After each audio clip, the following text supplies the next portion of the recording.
Hello, good morning students. Class 6 subject Sanskrit. आज हम video बना रहे हैं 26B और हमारा जो पाठ है वो 6 चल रहा है बेटा। तो इसमें देखें, इससे पिछले वीडियो में बेटा हमने जो पाठ 5 चल रहा था उसके अभ्यास प्रश्न कंप्लीट करवाए थे और आज हम इस वीडियो में पाठ 6, इस पाठ का नाम क्या है? समुद्र तट है, अर्थात समुद्र तट। देखो बेटा, समुद्र तट क्या होता है? समुद्र का किनारा। तट का अर्थ होता है किनारा, यानी कि समुद्र के किनारे पर बहुत से लोग घूमने, खेलने, पर्यटन के लिए, इस प्रकार अपना समय व्यतीत करने के लिए या तैराकी की, स्नान करने के लिए आदि कार्यों के लिए जाते हैं। एक तरह से हम ये कह सकते हैं मनोरंजन के लिए। ठीक है बेटा।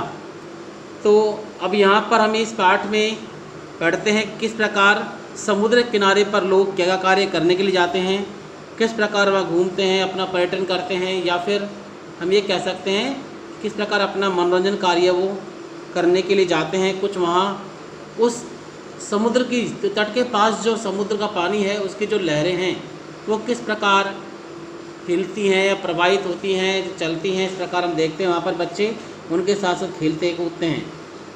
तो शुरू करते हैं। फर्स्ट पैराग्राफ इस पाठ का, एश है, यह समुद्र तट है, समुद्र का किनारा है। देखो बेटा, यहाँ पर ये बताया जा, चित्र भी दिया हुआ है, इस चित्र को देखकर यहाँ बताया गया है। सुनिए, अत्र यहाँ जनाः लोग पर्यटनाय घूमने के लिए आगच्छन्ति आते हैं। यह समुद्र का किनारा है, यहाँ लोग घूमने के लिए आते हैं। केचन कुछ तरंगई, तरंग कहते हैं लहर को, कुछ केचन का अर्थ कुछ हो गया, तरंगई लहरों के साथ, क्रीडन्ति यानी खेलते हैं, कुछ लहरों के साथ खेलते हैं। केचन च और कुछ नौका भी, नावों के द्वारा, यानी बहुत सारी नाव, तो नावों के द्वारा जल विहारम, जल विहार, जल विहार मतलब होता है जल क्रीड़ा, यानी जल का पूरा दृश्य देखने के लिए कुर्वन्ति करते हैं, यानी कि नाव में बैठकर पूरे जल का भ्रमण करते हैं। तो कुछ नावों के द्वारा जल विहार करती हैं, जल का भ्रमण करते हैं।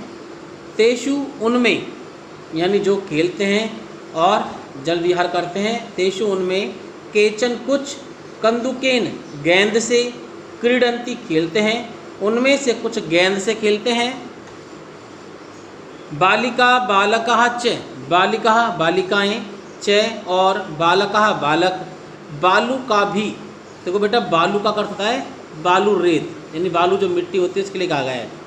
तो बालू का मिट्टी के द्वारा, या बालू का जो रेत होती है, यानी कि हम कह सकते हैं रेत के द्वारा बालू का गृहम, यानी मिट्टी का घर रचयन्ति बनाते हैं। बालिकाएं और बालक बालू रेत के द्वारा बालू यानी मिट्टी का घर की निर्माण करते हैं या मिट्टी का घर बनाते हैं। मध्य मध्य और बीच बीच में तरंगः, लहरों के द्वारा या लहरें बालू का गृहम, उस रेत के घर को प्रवाहयन्ति यानी बहा ले जाती है, और बीच बीच में तरंगे उस बालू रेत के घर या बालू रेत से बने हुए घर को बहाकर ले जाती है। ऐसा यह क्रीड़ा खेल प्रचलति एव, प्रचलति चलता एव यानी ही रहता है, यह खेल चलता ही रहता है। समुद्र तटः, समुद्र के किनारे, न केवलम, न केवल पर्यटन स्थानानि, केवल पर्यटन के स्थान यानी घूमने के स्थान। अत्र यहाँ मत्स्य जीवन है, यहाँ मत्स्य यानी जीवन यानी होता है मछुआरों, यानी मछुआरे, अपि भी स्वजीविकाम यानी कि अपनी जीविका, चालयन्ति चलाते हैं, मतलब अपना जीवन यापन करते हैं। तो समुद्र किनारे केवल पर्यटन स्थान ही नहीं होते, बल्कि मछुआरे भी यहाँ मछलियों को पकड़ के उनको बेचकर अपना जीवन चलाते हैं या अपना जीवन निर्वाह करते हैं। तो हमने यहाँ बेटा पढ़ा समुद्र किनारे के बारे में, आपको समझ में आया होगा। तो इस प्रकार मछुआरे अपना जीवन व्यतीत करते हैं। फिर यहाँ पर देखो शब्दार्थ हैं, ये आपको CW की कॉपी में लिखने हैं। इसके बाद में इसका हिंदी अनुवाद है, ये आपको HW की कॉपी में लिखना है। इसके बाद में एक पद उत्तर दीजिए। एशिया के यह कौन है? समुद्र तट है, समुद्र तट है।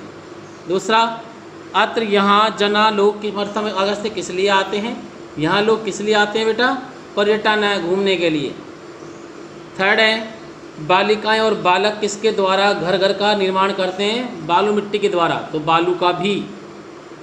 और चौथा है, का बालू का गृहम प्रवाहयंती, कौन बालू मिट्टी घर को प्रभावित कर ले जाती है? समुद्र की लहर, यानी तरंगा लहरें। सेकंड है, पूर्ण वाक्य में उत्तर दो। पहला, समुद्र के किनारे पर लोग किसके द्वारा जल विहार करते हैं? नावों के द्वारा, तो नौका भी, का भी हटा देंगे और नौका भी ऐड करेंगे, बाकी कंप्लीट कि समुद्र तटे जना नौका भी जल विहारम कुर्वन्ति आएगा। दूसरा है, समुद्र तटे के अपि स्वजीविकाम चालयन्ति, समुद्र किनारे पर कौन भी अपनी जीविका चलाते हैं? मछुआरे, तो मत्स्य जीविन, तो आंसर बनेगा समुद्र तटे मत्स्य जीविन अपि स्वजीविकाम चालयन्ति। तो ये आपको लर्न करना है, ठीक है बेटा, समझ में आ गया आपको? तो आज के वीडियो बस इतना ही। Okay students.